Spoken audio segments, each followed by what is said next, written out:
नमस्कार। मैं वसंत शावरीकर अपने YouTube चैनल में आप सबका स्वागत करता हूं। जैसा कि आप सबको विदित है कि सनातन में जीवन जीने के 4 स्तंभ हैं: धर्म, अर्थ, काम और मोक्ष।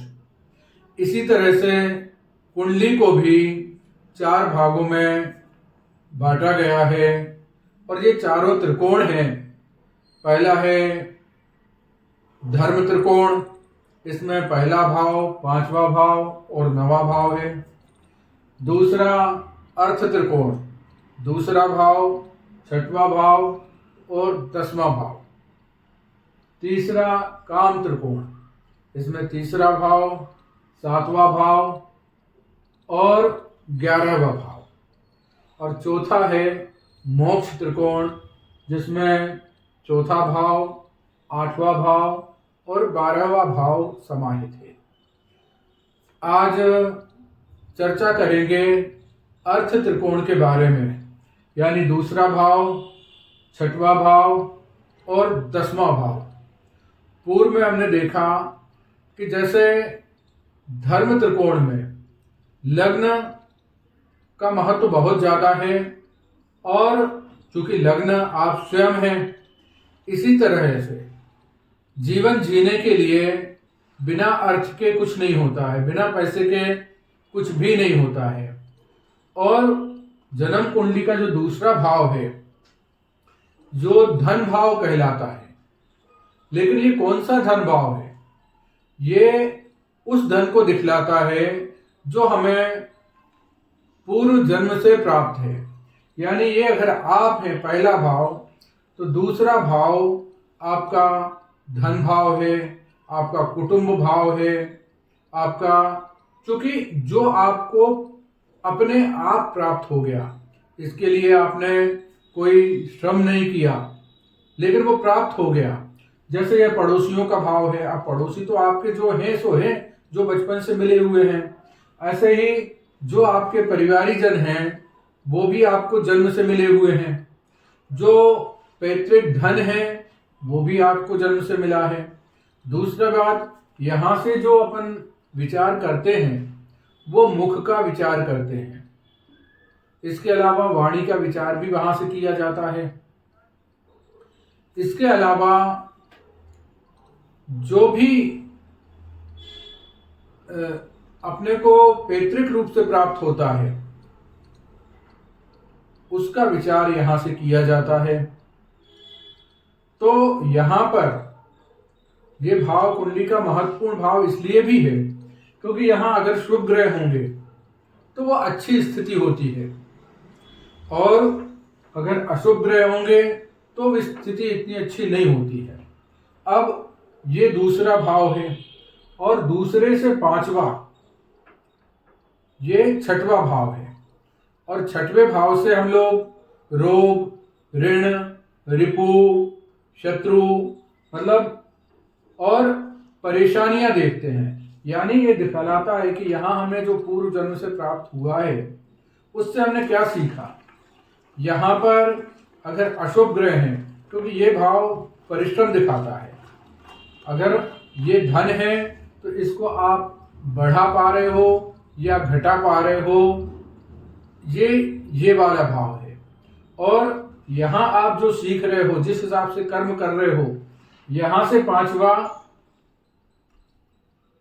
आपका दशम स्थान है, तो ये आपका कर्म है। यानी अगर आपके पास में भगवान की कृपा से पैतृक रूप से बहुत सारी धन संपत्ति और अच्छे परिवार में आपका जन्म हो गया, लग्न आपका मजबूत है, और यहाँ पर अशुभ ग्रह, विशेषकर शनि वगैरह अगर हैं, तो वो क्या है कि व्यक्ति को संघर्ष कराते हैं। और जब व्यक्ति संघर्ष करता है तो उससे व्यक्ति को पैसा भी प्राप्त होता है। यहाँ पर संघर्ष के बाद फिर पैसा प्राप्त होता है। दूसरा, ये जब आप यहाँ जन्म कुंडली का यह 6वां स्थान होने के कारण जब आप आर्थिक रूप से समृद्ध होने के लिए कोशिश करोगे तो कहीं ना कहीं लोगों से विरोध होगा, लोगों से बुराई होगी और परेशानियां भी आएंगी। पर अगर आपने उन परेशानियों को फेस कर लिया, अगर आपने उन परेशानियों से निपट लिया, तो आपका यहाँ से जो पंचम भाव है, क्योंकि ये एक त्रिकोण है, दूसरा, छठवां और 10वां, तो ये जो आपका कर्म भाव है ये सुधर जाएगा। आप जीवन में बहुत तरक्की कर पाओगे। यहाँ से ये भाव 5वां और यहाँ से ये भाव 5वां। इसके अलावा कर्म से ये भाव 9वां स्थान होने के कारण यह कर्म का भाग्य भी है। आप जैसा पुरुषार्थ करते हो, जैसे कर्म करते हो, वैसा यहाँ पे लाभ होगा। यहाँ पर अगर शुभ ग्रह भी हैं तो वो भी खराब नहीं होते हैं। विशेषकर यदि देवगुरु बृहस्पति यहाँ 6वें स्थान में विराजित हैं तो उनकी जो दृष्टि होती है, पंचम दृष्टि, वो कर्म के ऊपर ही रहती है। व्यक्ति अच्छे कर्म करता है, ईमानदारी से कर्म करता है, मेहनत करता है, समाज कल्याण की भावना उसके अंदर होती है। इसके अलावा अच्छे कार्यों पे खर्च भी करता है और 9वीं दृष्टि सेकंड भाव के ऊपर होने के कारण उसमें गुरुता तो होती ही है और उस गुरुता का उपयोग वह अपने, कहना चाहिए, जो उसका जो धन होता है, जो धन पैतृक धन है, उसका उपयोग वो अपने लिए करता है, लेकिन उससे ज़्यादा वो समाज के लिए देने के लिए करता है। ऐसे व्यक्ति अगर कहीं पढ़ाने का काम करते हैं या ऐसे व्यक्ति शिक्षा जगत से संबंधित हैं या किसी भी क्षेत्र में जहां उनको या किसी भी कल्याणकारी क्षेत्र में भी होते हैं, तो ऐसे इसमें ये गुरु सहायक होता है। कई बार ऐसे व्यक्तियों की ज्योतिष आदि में रुचि भी होती है।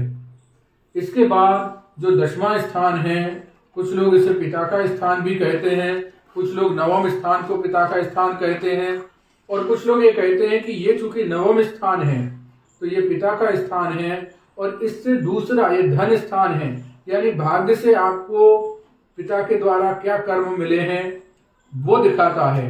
अगर इस घर का इस घर से संबंध हो जाए, इसके अलावा इन तीनों का भी आपस में संबंध हो जाए, तो ऐसा माना जाता है कि कहीं न कहीं व्यक्ति जो उसके पैतृक कार्य हैं उसमें रुचि लेता है। तो वैसे तो कुंडली का कोई भी भाव